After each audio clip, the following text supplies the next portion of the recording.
Сәлем достар, баршаңызға қайырлы күн. Бүгін мінекей осындай прихваткалардың осындай түрлерін көрсеткім келіп отыр.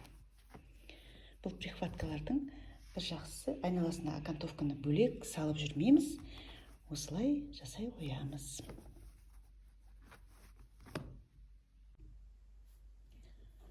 Ол үшін бізге осындай қандай болса да маталардың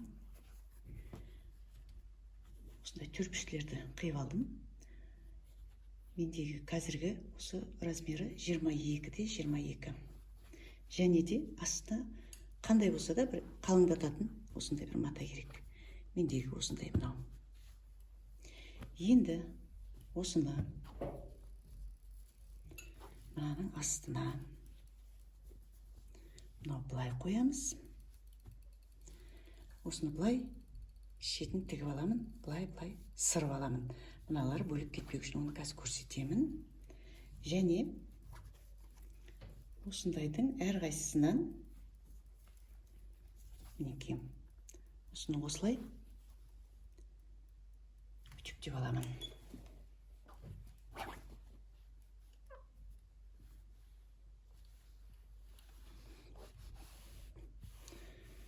Осындай қылып әр цветтен екі-екіден болса да болады, әр түрліден болса да болады. Мен осының әрқайсысынан екі-екіден үтіктеп көрсетемін. Бір прихваткеге осындайдың әр цветінен төртеу керек болады.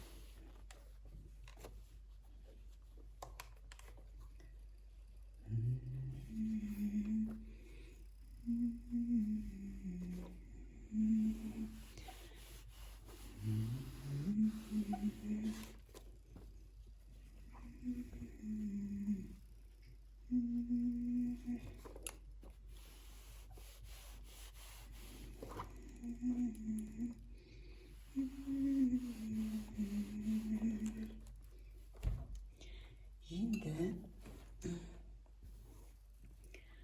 осыны қазір міне былай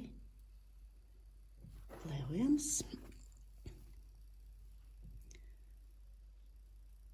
Былай осылай және де так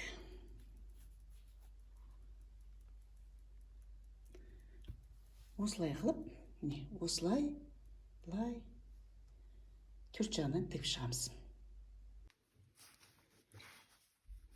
Мінекей осындай қылып былай тек сыра қойдым. Айналасын осылай түрпішті қылып, ақ жағынан көрініп тұр. Тіге қойдым. Енді осылай бетіне қарап, мінекей оң жақ бетіне осылай орналастыра береміз.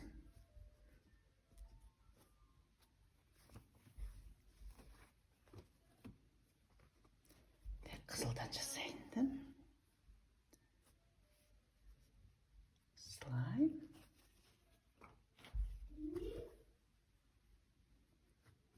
Осылай. Және осылай. Енді осыны былай түрпішті қылып тігіп аламын. Бәрін дұрыстап келтіріп осы жерлерін мен осындай булавкалармен жақсылап тұрып, бұрышына келіп осылай неғып аламын, қадап аламын. Осындай ілмешік жасай қоямыз. Осыны осыған былай кәттік тастаймын. Содан кейін барып жаңағыдай қылып орналастырамын. Тіктім.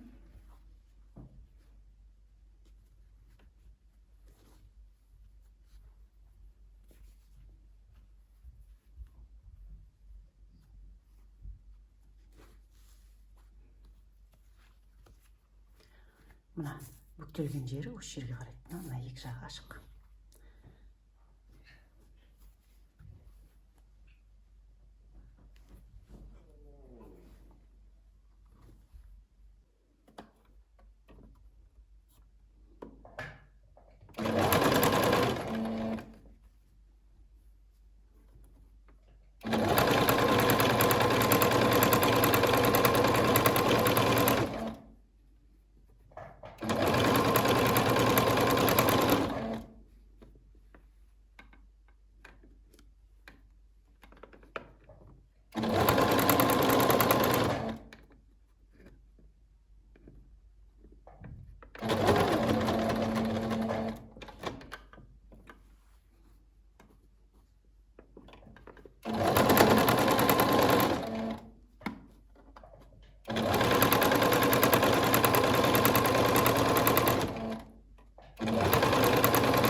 Міне осылай бір жағынан да тігіп болдық. Енді осыны айналдырамыз.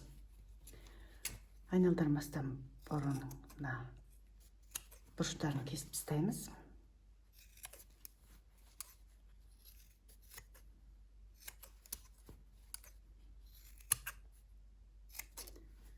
Айналдырғанда кішкене бұрышы шығып тұруға ыңғайлы болады.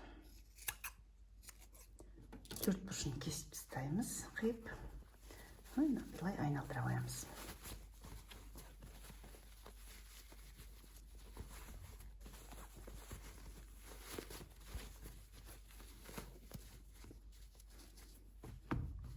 Бұның осындайдың бір жақсысы, мына айналасына қайтадан ештеңе бір көмкеріп, окантовка жасап қажет емес.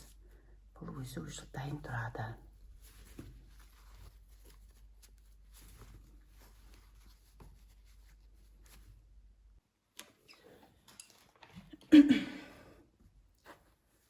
Осыны айналдырып, осындай қылып, өтектеп алдық. Осылай қылып тігіп тастаса да болады. Бұл мінекей бір түрі. Ал екінші түрі, бұны былай істейміз қазір. Мен сізге қазір көрсетемін. Осыны осылай үтіктеп аламыз.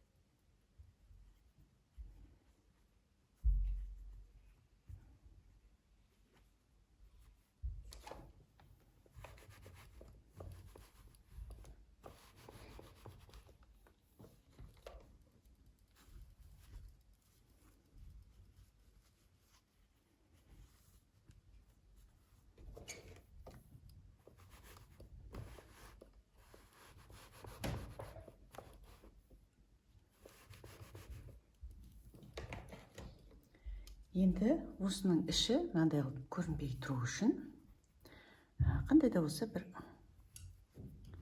мата салып жіберуге болады.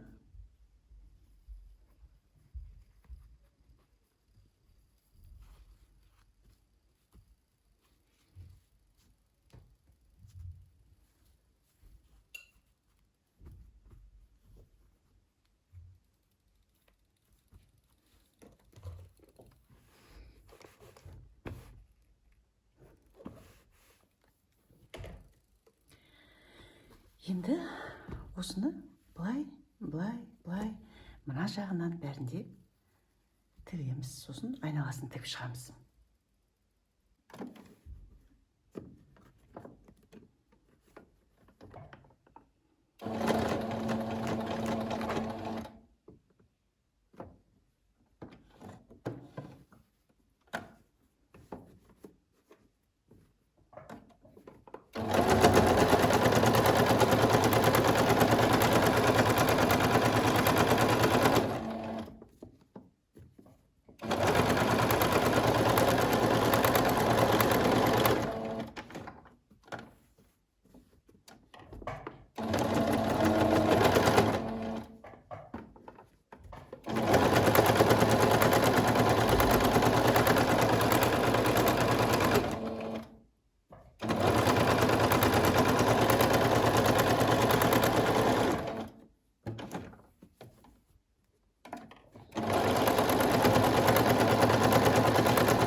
Осындай болып шықты. Осындай прихватка.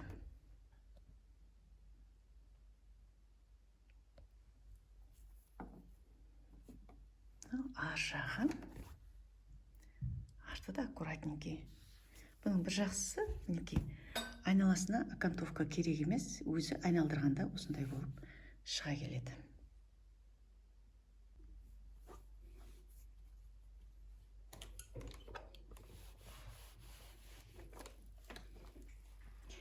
Осындай түрінде жасауға болады.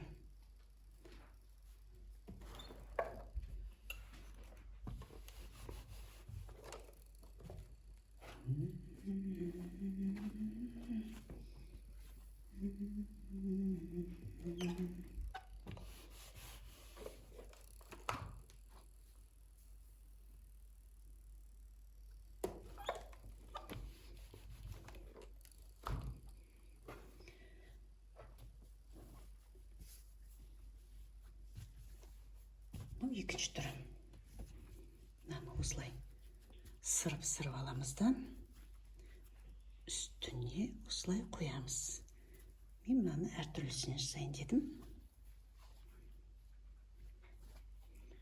Әртүрлі қылып жасап көре берейік. Бұны да осылай тігіп шығамын. Енді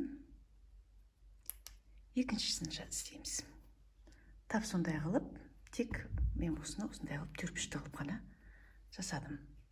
Осыны төрт жағын тігіп шығамыз. Қазір осыны сырып шығамын, былай. Және де осыны былай тігіп шығамын. Тіге қоямын осыны, нені ілмекті. Міне осылай сырып шықтым. Мына матасы бөліп кетпеу үшін. Осылай ішіне ілмегін істеп қойдым.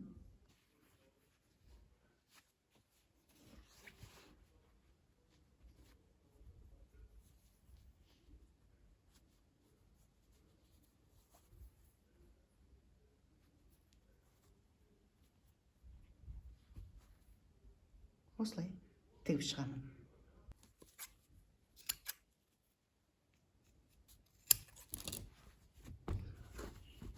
Осындай болып шықты. Төрт бұрышын қиып тастадық. Енді осыны айналдырамыз.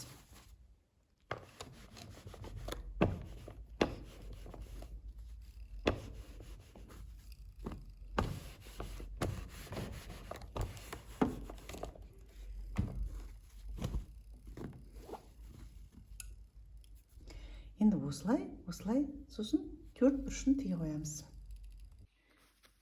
Екінші прихваткам да дайын болды. Мінекей осындай қылып зигзагпен де жасадым, түзу тігіспен де тіктім. Артын осылай сырып шықтым. Мынау біріншісі, екіншісі, мынау біріншісі, мынау алдындағы жасаған бірінші видеомда жасағаным. Достар, видеом ұнаса, лайк басып, комментарий жазып кетіңіздер. Ендігі видеода не түсіргенімді қалайсыздар, соңында жаза кетіңіздер. Ендігі эфирде кездескенше аман сау болыңыздар.